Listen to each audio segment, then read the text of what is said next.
take their seats so we can start.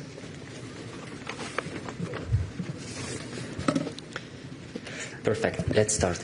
Welcome to the press conference following the Gymnich meeting. With thanks to our Danish hosts, the High Representative will start debriefing you on the discussions with the ministers, followed by the Danish minister, and then we'll open the floor to your questions. High Representative, the floor is yours.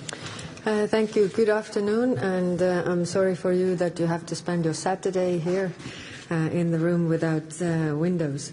But we had a very long discussion today, a very long day with the EU ministers, and I can already tell you that we didn't cover all the points. So we didn't get to the working methods discussion that we desperately needed, but we will do that in coming months, definitely. So what took the time? Very substantive discussions first on Ukraine. So European Union and all the member states support the diplomatic efforts to achieve peace and the end of Russia's war. But it's clear that Russia is not preparing for peace. It is the opposite. They are preparing for more war. This week, Russia launched its second biggest air attack on Kiev since the war began. The strikes killed many civilians and damaged offices that belong to the European Union and British Council. Russian airstrikes also hit a US factory. So today ministers discussed ways to further increase pressure on Russia to really negotiate, to really come to the negotiation table and sit down and discuss with Ukraine. Sanctions have deprived Russia tens of billions of euros to fund its war, and sanctions work. Ministers discussed the possible building blocks for the next sanction package. Options include secondary sanctions, those backing Russia's war, as well as import bans and tariffs on Russian products. Efforts against shadow fleet ships must also be stepped up. And I've asked the member states for their proposals next week. The goal is to exert maximum pressure on Russia. Of course, new actions would be stronger if matched by our partners, including our transatlantic partners. Today, ministers also discussed the use of Russian frozen assets for Ukraine's defense and reconstruction. It was a very, very good and very substantive discussion. We needed this to hear all the arguments from all the sides, to really debate on the substance matter, and this discussion will continue. Ministers acknowledged the need to address Ukraine's financing gap and to hold Russia accountable for war damages. To achieve this, it is crucial to explore all available avenues while minimizing the potential risks. And I want to stress that financial markets did not react when we froze the assets. Financial markets are calm now as we discuss this, and there are risks, but I'm confident that we are able to mitigate those risks. One thing is absolutely clear, where everybody agreed, and this is that given the devastation that Russia is causing in Ukraine and has caused in Ukraine so far, it is unthinkable that Russia will ever see this money again unless it fully compensates Ukraine the damages caused. Second, Middle East. First on Iran. The E3, so the France, Germany and UK, have begun the process of reimposing UN sanctions on Iran. And we had a short discussion on this. The 30-day deadline has started, and this does not mark the end of diplomacy. Tehran still has the chance to fully cooperate with the International Atomic Energy Agency and resume negotiations with the US over its nuclear program. And the ball is in Tehran's court. So I stand ready to support any kind of diplomatic efforts towards finding a solution. On Gaza, Israel's announcement that Gaza City is now a combat zone threatens to worsen the humanitarian situation. If military solution was possible, the war would already be over. Gaza needs less war, not more war, and on the West Bank, Israel's decision to advance its West Bank settlements is illegal and undermines the two-state solution. So, of course, we discussed what more can we do. We have been very active in contact with Israelis trying to improve the humanitarian situation on the ground, but of course more needs to be done. Many EU member states have taken measures against Israel, not against Israel, but against the Israeli government. And there is a very important distinction to be made. It's not against Israel, but actually the actions of Israeli government that are going on, including sanctioning the ministers, suspending arms exports. This is what the EU member states have done. So on the European Union side, there is no sugarcoating to the reality where we are. It was clear that today a broad majority of member states gave more ideas. What more can we do to really improve the situation? We will explore those ideas further. But it's clear that member states disagree on how to get Israeli government to change course. The options are clear and remain on the table. We have presented an option paper, but the problem is that not all EU member states are on board. But again, we had a very good discussion on different options, and we will continue to try to find ways to explore what can we do. And finally, on the issue of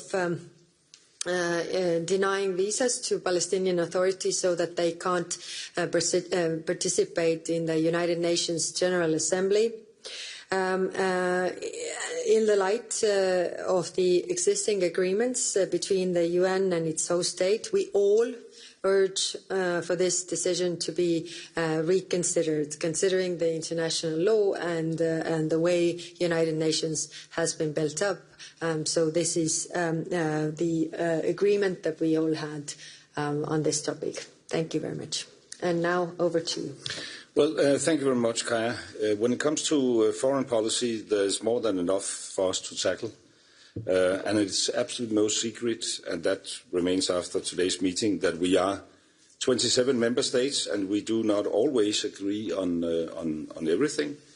But as I mentioned when I arrived this morning, the informal Gimnik setting provides the, I would say, perfect atmosphere for constructive and honest discussions on how we can deliver on our promised pledges, how we can move forward, how we can strike compromise between ourselves. And I really want to thank my colleagues for the truly open, dynamic and non-scripted discussion we have had today. And as Kaja mentioned, we had core discussions on two of the major challenges facing the European Union, Russia's illegal war against Ukraine and the humanitarian catastrophe in Gaza.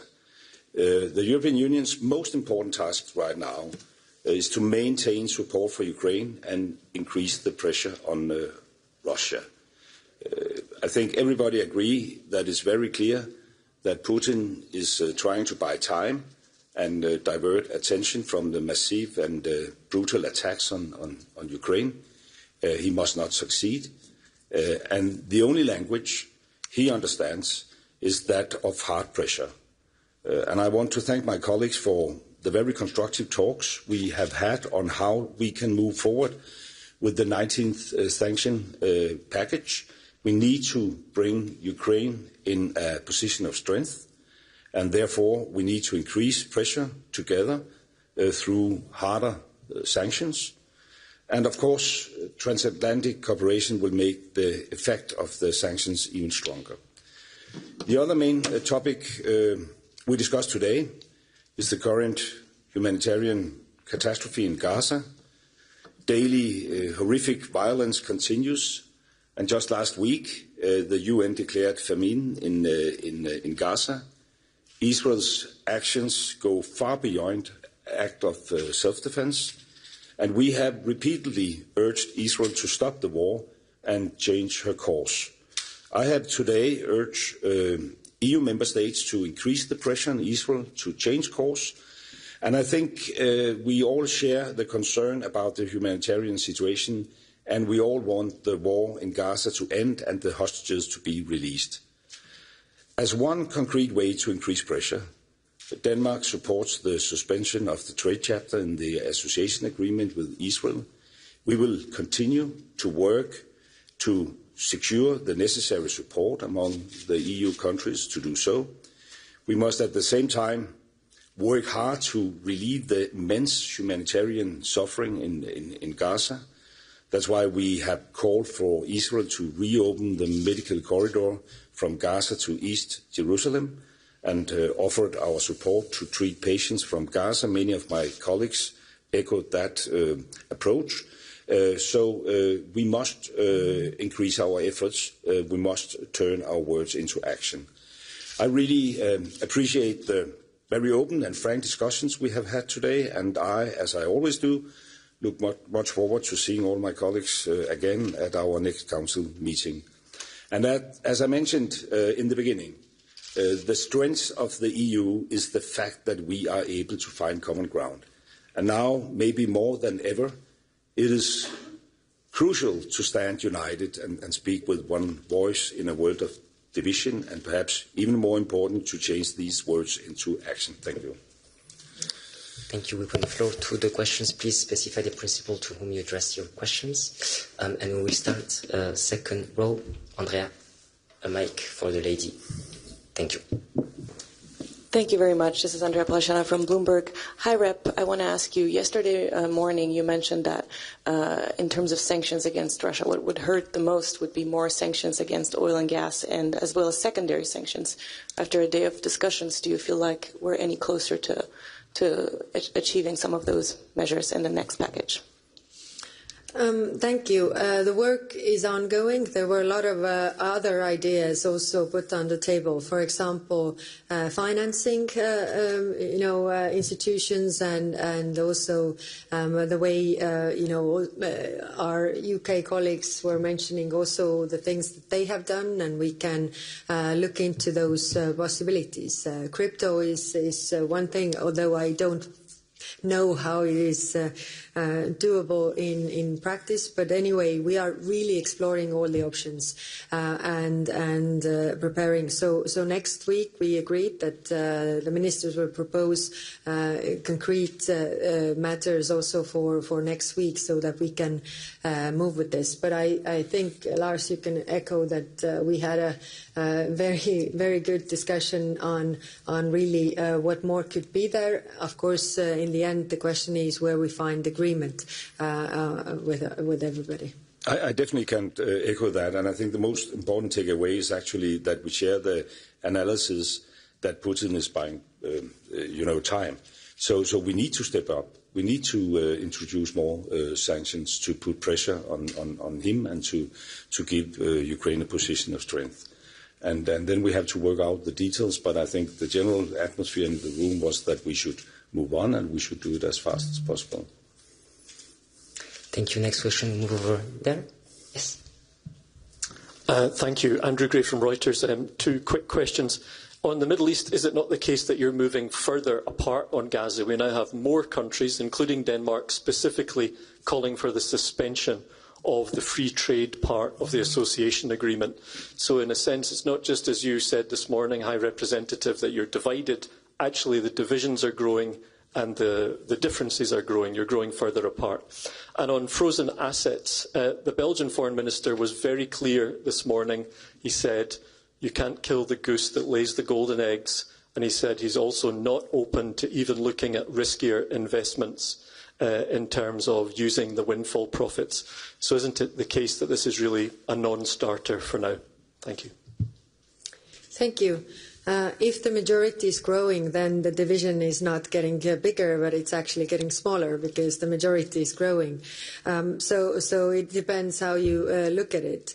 But it is true that we still don't have an agreement on those measures. Like I said, there's no sugarcoating in the way it is. Today we had a very frank discussion on, really asking those countries who are not in favor of one or the other measure, okay, but what could be there then? What could be then the measure if we all agree, the diagnosis that the situation is grave?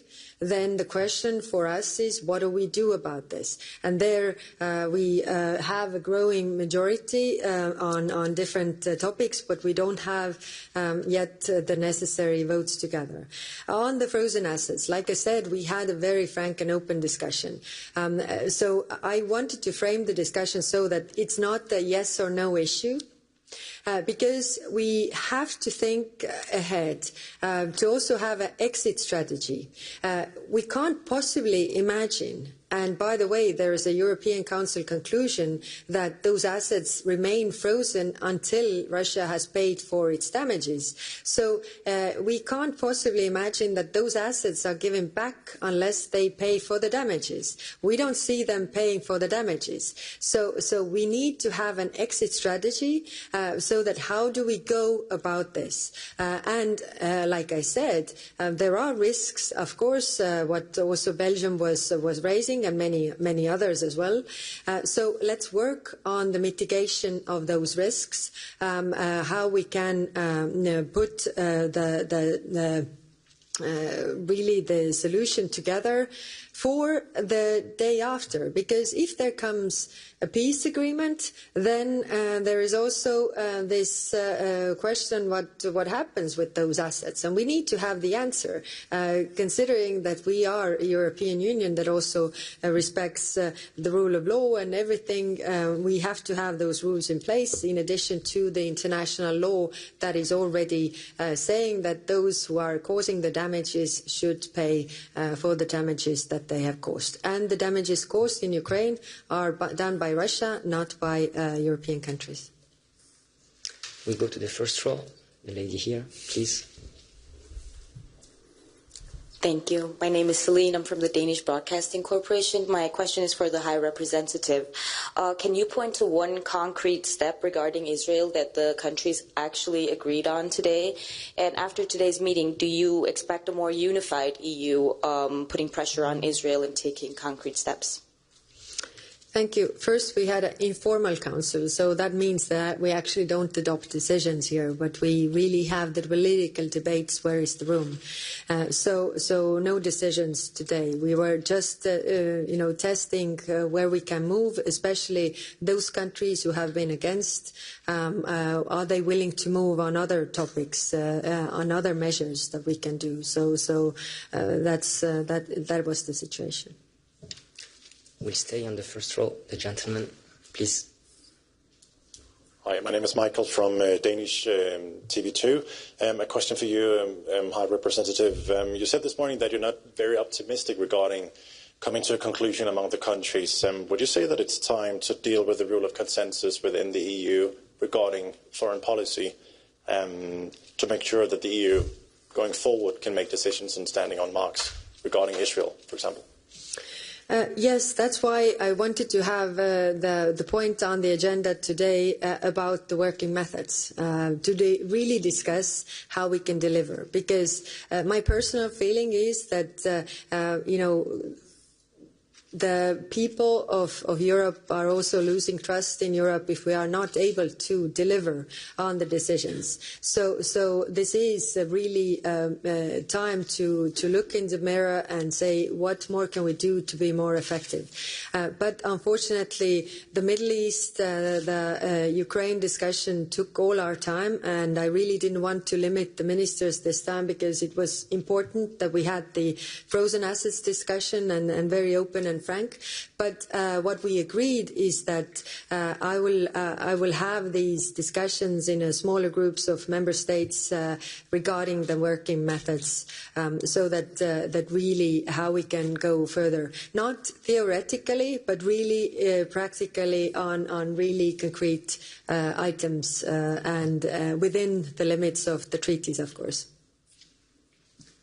We continue here, and then we go in the back, please, to lady there. Yes, thank you. Thank you very much. Rosie Birchard for DW. Foreign Minister, first of all, you have laid out a menu of options with regards to pressuring the Israeli government. You talked about this, the trade chapter. How do you respond when the Israeli government says any such measures only serve to strengthen Hamas? And High Representative, you pointed to some measures that individual member states have taken, but ultimately you have to go out in the world and be the diplomatic face representing the European Union. It's been more than a month since the proposal to bar Israeli startups from accessing some EU research funds under the Horizon Europe programme. In that proposal, the European Commission said Israel is violating human rights in Gaza and breaching EU cooperation rules, but we know that's stuck in diplomatic deadlock. So how is that stalled action impacting your diplomacy and your credibility? And do you have a message to those big countries, including the likes of Germany, that are not in favour of EU-level cooperation? Thank you. Thank you. If you ask personally how that feels, that I'm the face that is to blame, that we don't have a decision, then it's hard. It's very hard. But the way a European Union works is that not the High Representative is making the decisions, but 27 have to come to an agreement. And that's why I'm working so hard to get that agreement, to really address the sensitivities that one member state or the other has to find a compromise to deliver. And that's why, again, coming to the previous question, I really want to have the discussion also about the working methods to be more effective, to be able to deliver. Because it's true that I have to be responsible. I'm the face that has to then also comment these things, and it's hard. Of course, what we can't overlook is that we are actually very active on this file. Like we are in constant contact with the Israelis, really putting the pressure on them, really, and we have achieved also, if we take the humanitarian understanding that we have, there are more trucks getting in to Gaza with humanitarian aid. There are more border crossings opened than before. There are vital reparations of critical infrastructure. There are fuel being provided. There are things that are improved, but it's not enough. I totally agree with you. So also, we are the biggest providers of support to Palestinian Authority. We are the ones keeping the two-state solution alive. We are the ones who are the biggest providers of humanitarian support to Gaza people. But of course, this is what we see in the news. It's frustrating that we can't do more. We are discussing, and I can feel all the ministers feel the pain that we want to do more to help those people. Well, I just to echo what you just said there. I think it is important that we challenge the false narratives. And I mean, we have absolutely no intention to strengthen Hamas, quite the opposite. But it is too black and white if, steps putting pressure on Israel to ensure that they fulfill their obligations is interpreted as now we are strengthening Hamas. We have to confront these false narratives, and I think perhaps that's one of the explanations why we haven't moved yet, because it's very polarized. Israel is right now undermining the two-state solution, and taking action against that is not strengthening Hamas. You could argue the opposite, because if we do not intervene, if we do not have any actions, then we give room to the most extremist environments at both sides of the conflict. So that's why we have been arguing that we should move. And I am pleased, even though we haven't reached any agreement, we don't have a qualified majority yet, but things are moving. And even though we haven't had the time for this debate in principle about working methods, we had it as a part of this discussion. That's true. Because the most sophisticated tools, for that we need consensus. But we have to work and think more innovative of what could be the next best solutions. For instance, we want to put a ban on import from the occupied territories. That's probably not doable. But then we could put heavy tariff on import, and we could do that by a qualified majority. And we are going to explore all these possibilities in the lead up to the next FACT meeting. Thank you. We have time for two more quick ones. We'll take the lady in the back, and then we'll come back to the... Angela, please. Yes. Hi, Angela Skujins from TVP World, Poland's public broadcaster. A question for you, High Representative. You mentioned that all member states support diplomatic efforts to achieve peace in Ukraine, but this morning, before the meeting kicked off, Hungary's foreign minister wrote on X. He described that the talks would be a pro-war tsunami for Ukraine and that it would revolve around Ukraine's EU accession bid and military support. I'm curious, did he change his tune? What was the flavour in the room from the Hungarian foreign minister? And another question on frozen Russian assets. You said that it was discussed today. What did the discussion resemble regarding burden sharing and the legal repercussions? Is this a viable option? Is that the feeling that you're getting from the member states as a substantive option? Thank you very much. Mm-hmm. Thank you. Of course, we don't comment on what one or the other member state said in the room, but we had good, constructive discussions, also very open and very critical at the time. So not following what one or the other member states are saying in their doorstep comments, so don't really know. But I can say in the room we had very open and frank discussions. On the frozen assets, yes, one of the questions was about the burden sharing of risk. And there the member states were voicing that, of course, we are in solidarity with Belgium. So they are not left alone with the risks. So let's work on mitigation of those risks. We'll move there to Thomas, please. Thanks a lot for the question. Thomas Kutschka with Frankfurter Allgemeine Zeitung. My question is to you, HRVP. It's actually two follow-ups to what you said on the frozen assets. When you say it's unthinkable that Russia ever sees these immobilized assets again if they do not compensate for the damage done during the war, could you please explain the thinking behind it? Because it's very well possible that in peace negotiations Ukraine renounces any reparations if it gets in return more control over their territory. So it's clearly a chip in the negotiations. So why would you exclude beforehand that any such deal could be done? That's the first question. The second question is this debate really about what you say exit strategy or the end game? So what happens in peace negotiations with Russia? Because a number of foreign ministers this morning explicitly said they wanted to use the money to fund Ukraine next year. Mm-hmm. And they pointed to the extensive financing needs and gaps. So are we not talking about something that is to happen before any talks with Putin might take place? Thank you.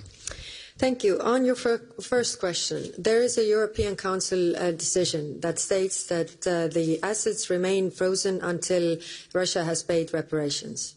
That is the basis. So these are frozen by European Union,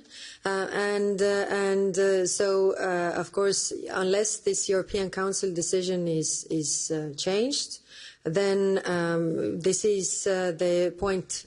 So this is decision by all 27 member states, and that is the basis for our discussions, really. And now to our other question. Yes, it is true that many member states raised this issue that Ukraine's funding gap is enormous, and we need to find the funding now, but it's also clear the political reality that Belgium and many other countries are not willing to discuss it now in this.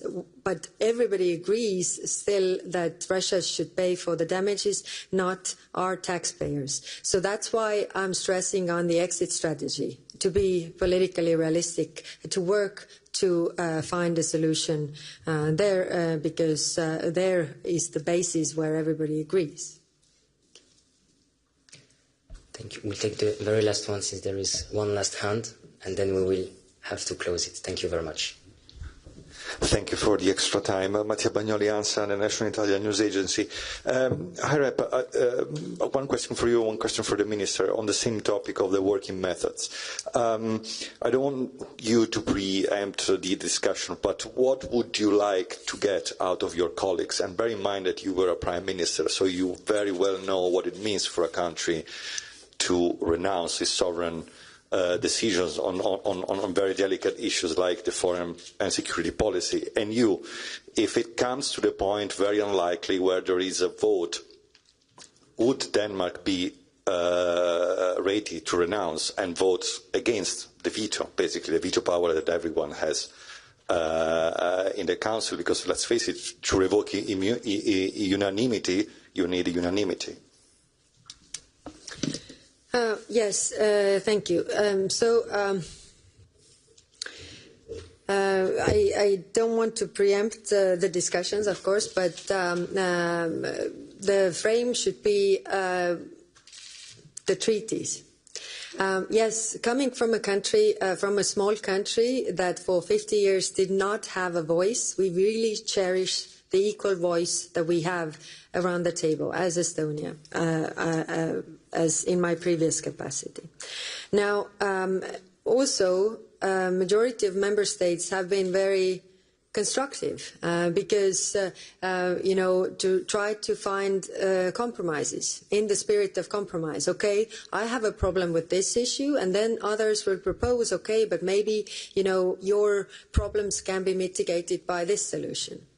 And I think this is the way it should be. If there is a risk that you are losing your voice, then you're more also prone to compromise, because you want your voice to be taken into account. So, of course, it's a very complicated issue, but I think it's an issue of credibility of European Union. We are in this pivotal moment where our citizens are losing maybe trust in European Union because we can't deliver. So it is a broader issue. It's just not a question of one decision or the other. It's a broader issue whether European Union as such is able to deliver, whether we are relevant also on the global sphere. Well, I agree. I have served as Prime Minister myself, and I think we must record that this is, and not much is, black and white. I mean, but we need to discuss how we can be more efficient. And for instance, and that's why we have participated in this QMV friendship group, chaired by Germany, because you could argue, for instance, that we need consensus in order to take a very principled position and introduce new tools, sanctions, for instance. But should we then stick to consensus when we develop that instrument? Could you argue that if we should prolong sanctions, do we then need unanimity at each position? I mean, so there are nuances, and therefore, without predicting what will be the outcome of this, we as a country are eager to participate in this. Because it goes without saying that right now it is the slowest ship in the convoy who defined the speed. And we should avoid a situation where, and we have seen that, where in some occasion one country is, the barrier for Europe to respond. And thereby we do not flesh the muscles in the way we could. And that is undermining our predictability around the globe.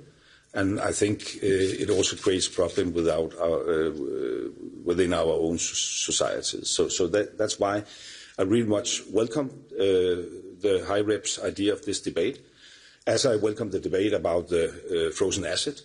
I mean, we haven't had such a substantive discussions about this, which also shows that this is not black and white. I mean, until now it has been, should we confiscate or should we not confiscate?